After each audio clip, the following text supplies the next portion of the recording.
Gold and silver prices continue to take a beating as they are essentially in a free fall situation now with multiple days of dramatic moves to the downside.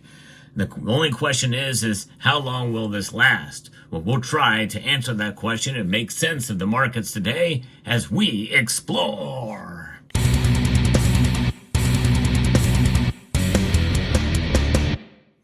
Yes, gold and silver are down, and moments before the markets are closing, we have these numbers coming to us, all in the red. Gold down over 0.8 of a percentage point, down $22.80 to $2,576. It did get back above $2,600 earlier in the day, though, and silver fell 1.26%, down 38 cents to $30.39. It did go back over $31 earlier in the day. But some metrics have changed over the course of the day. And we're going to discuss this is one of the reasons why I have hope for gold and silver prices getting near the bottom, and we may be very close to it right now. Platinum and palladium have also fallen. They are well below $1,000 an ounce for each of those metals. It is something. But whenever there is a dip like this, it's always a good idea to see what your needs are in the world of precious metals and to find the best deals out there that you can. And when you're shopping around, you should consider Summit Metals, the sponsor of the channel. They have excellent prices, fast shipping, and great service. SummitMetals.com for your precious metal needs. Now, gold and silver indeed reacting today to some of the latest news of what's going on. And the Republicans have finally, officially, even by the most liberal media outlets out there, swept both branches of government, the executive and the legislature. In fact, the Senate and now the House of Representatives have been confirmed to be in Republican hands. And that very well could be weighing in part, in why we're seeing this dip today. The gold prices extended losses for the fourth straight session on Wednesday, weighed by a stronger dollar and elevated bond yields, which are those are the two biggest things that have been constant throughout this. What is causing those things to occur is some of the other metrics that I discussed. And this is on news that the U.S. consumer prices have increased as expected. The Labor Department also reported slower progress towards low inflation since mid-year, which could result in fewer interest rate cuts from the Federal Reserve next year. Yes, and that is something that we're keeping an eye on. Low inflation since mid-year, and we see spot is down for gold and silver fairly dramatically. The $10 or the dollar advanced near a 7-month high against other currencies out there. And the dollar index now is sitting right at 106.48. It's up 0.49 now. It just continues to strengthen the dollar, which we know with inflation is losing value, but its strength compared to other currencies and what a new administration could mean for it. Well, a lot of those possibilities are setting in, especially with some of the announcements that Donald Trump has made, some of which could actually pull back dramatic spending, federal government spending, with what's known as DOGE, the Department of Government Efficiency, which has been announced last night. So that'll be very interesting to see how that plays out. Investors believe Trump's presidency might cause the Fed to pause its easing cycle if inflation takes off after expected new tariffs, according to the Reuters news agency. Now, they are mistaken there because tariffs do not cause inflation. It may cause temporary price increases for the certain sectors of the economy that they affect. But that is really a temporary thing. And price increases and price movements up and down are not inflation. It just means higher prices or lower prices. Inflation is caused by two things. Printing or digitizing of these dollars as a result of increased government spending. If you pull back government spending, then you're not going to have inflation. In fact, you may even see deflation or a battle between deflationary pressures on the dollar as opposed to tariffs, which could cause some prices to go up temporarily during that term. But there's a lot of other things that are coming into play that are more nuanced in that discussion with regards to tariffs.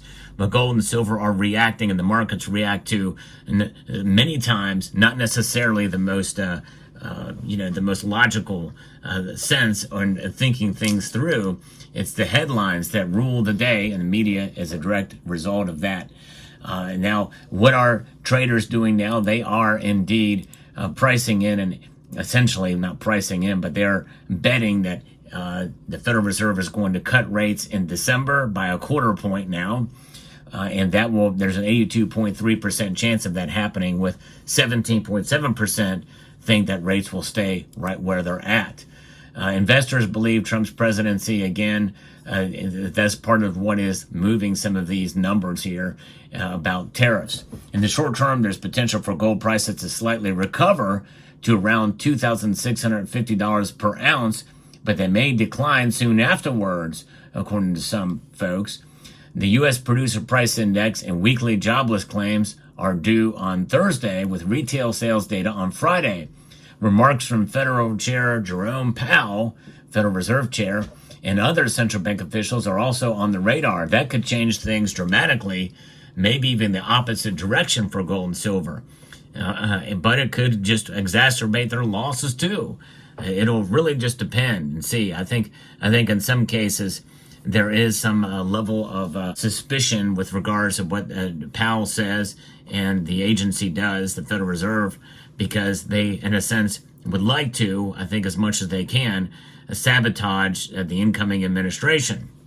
And so I would not be surprised if they said some things that may do that, and that could actually make the precious metal markets nervous and the dollar nervous. We'll see. Whatever is said there can have a dramatic impact.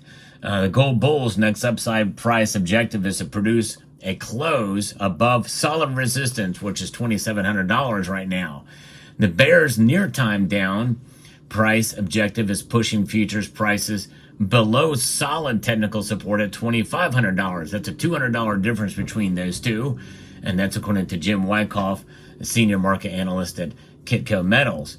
And silver has fallen as well too. These metals indeed are moving in these directions, and right now, at the end of the day, as opposed to earlier in the day when the metals were actually trying to recover, but I think it's this news about what is going on and with these appointments of new agencies, of the new cabinet positions that Trump has been announcing here, are all playing a role here.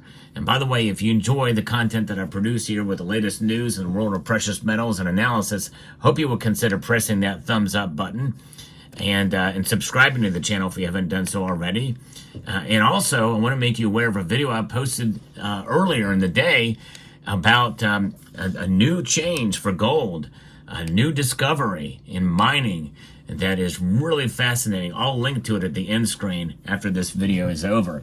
But with the news right now is what's going on and how the markets are digesting everything that's happened. We now have confirmed Republican control of both sides, legislative branches or legislative houses there, the House and Senate. And if there's less government spending, I think that's going to be good for the dollar. That's going to be good for the economy, and that's going to be good for us overall. We'll see how this plays out. Now, one thing also to keep in mind here as well, too, is there's a lot of things with regards to silver moving sort of in opposite directions. The gold to silver ratio now stands at over 85, but we have seen little cracks essentially in the system, and I think that a good economy is actually going to be good for silver in the long run. So keep an eye on that. Now, the other thing, Bitcoin is also at play here, and that is getting very close to 90,000 per Bitcoin, and that is essentially one of those things that is going to be something that we have to deal with in terms of being in competition to some degree with gold and silver. Why am I saying that? Because the U.S. government could hold it in reserve. If the U.S. government does that, then more likely other nations will do the same thing. That's going to just cause the price to go up dramatically. But nothing really compares to gold and silver in terms of it being a physical asset. And if it can be held by the government, it could probably be manipulated by the government too. So notwithstanding how that would play itself out, I don't know. A lot of people feel that cryptocurrencies in general overall are overvalued, especially Bitcoin now, but gold and silver are their own entity and their own thing. And I would love to get an audit of the Federal Reserve and an audit of the gold reserves that we have from the U.S. Treasury. But regardless, nothing changes our calculus as stackers. We hold on to these metals because they indeed are self-evident. And no question about that. You can't say that about any other financial institution or entity. The dollar is not self-evident. It is fiat. It is by government decree, but there's nothing really backing it or other than that, which is a very powerful thing. I certainly don't discount that. But gold and silver are valuable in and of themselves. That's intrinsic value. History is on its side. This has a very, very short lifespan so far, since 1913 in its current form. And so there's all kinds of different things to consider here. But the prices, I think, are going to be near a bottom here. And I think we're going to see them come around. And why do I say that? Well, because if the Federal Reserve decides to pause, then that down the road into 2025, well, we're going to, that's going to settle into the markets. That's going to be starting to bake in. And then we're going to see a bottom. And I think that bottom is going to be up above where everything started to climb back in February, March of 2024. And that means that gold and silver indeed have gone through a hurdle, and they're staying above that hurdle. And that's progress for the price of gold and silver. And I think that having that understanding means that we can't be too disappointed with these pullbacks that we've seen, especially if we can see silver stay above $30 an ounce or even above $28 an ounce. And if we can see gold stay above $2,500 an ounce or even $2,400 an ounce. So let me know what your thoughts are about where the spot prices are going today and where they are going in the future. Let me know your thoughts down in the comment section below. I'd like to extend a multitude of gratitude to you all for taking the time to watch and encourage you to please rate, share, comment, and subscribe.